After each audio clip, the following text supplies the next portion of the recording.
Hi guys! Welcome back sa ating channel, and as promised, gagawa tayo ng vlog kung paano gumawa ng isang YouTube channel para sa lahat na nagtatanong, Ate Jay, paano ba gumawa ng YouTube? So guys, kung bago ka sa channel na to, please naman pakisubscribe and i-click yung notification button para naman ma-notify ka every time na may bago tayong video. So by the way guys, ako nga pala si Jay. I'm a factory worker and proud OFW dito sa Taiwan. Thank you so much for dropping by!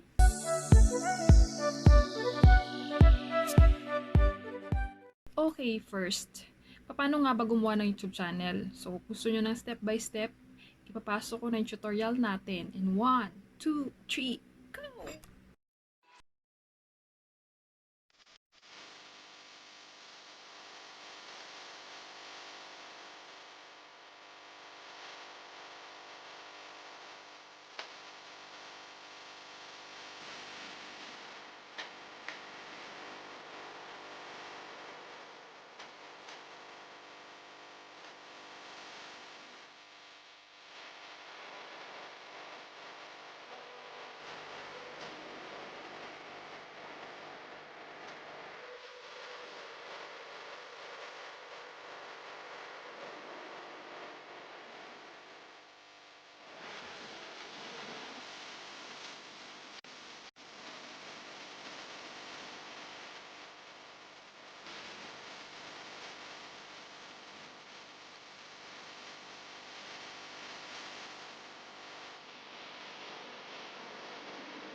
So guys, sana may natutunan kayo kung paano gumawa ng YouTube channel, and pinaka-the best and last advice is start now. Alam ko narinig nyo na yan. Start now. Start now sa lahat ng gumagawa ng vlog na to.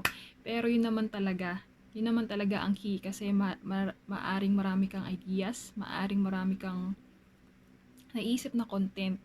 Pero kailan mo kasi simulan, 'di ba? Okay lang 'yan mag-start ka sa kung anong meron ka sa cellphone mo.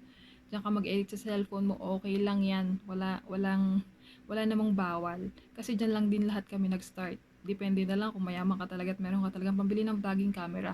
Pero start mo mag-upload kahit maiksing video, and then makikita mo 'yan. Maipon mo na ipon 'yan pahaba ng pahaba. And then, of course, lagi nyong i-develop kung ano man yung ginawa nyong video. Mas gagalingan ko pa dito. Mas nagiging okay pa. Kasi, throughout the process naman, guys, matututo talaga kayong i-enhance yung mga video na ina-upload ninyo.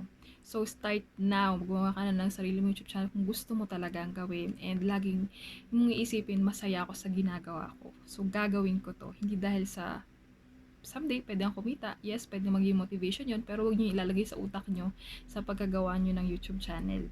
Kasi, maiinip kayo guys, napakahirap. Lalo na kung wala naman kayong maraming friends sa Facebook. At saka, medyo mahina ang mabagal mag-ipon ng subscribers. Sabi nila guys, after 6 months, halimbawa, gumawa ka na yun ng YouTube channel, tapos after 6 months, mag-iiba na yung traffic ng iyong channel. Kumbaga, mas makikita na siya, or mas makikita siya sa suggestion sa YouTube. Pag pag nag-scroll kayo sa YouTube, makita nyo. Di ko naman to sinearch, pero may suggestion.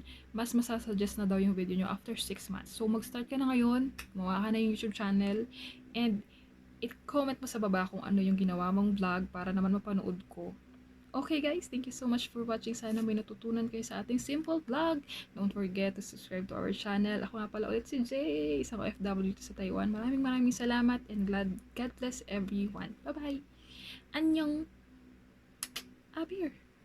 And of course, bibigyan ko rin kayo ng tips kung paano ang 0 subscribers nyo ay magiging 1,000 subscribers. At lagi nyo lang iisipin guys na sa paggagawa ng channel, kailangan nyo talaga ng mahabang pasensya. Kasi hindi naman sa isang iglap makukuha mo na si 1,000 subscriber, kasi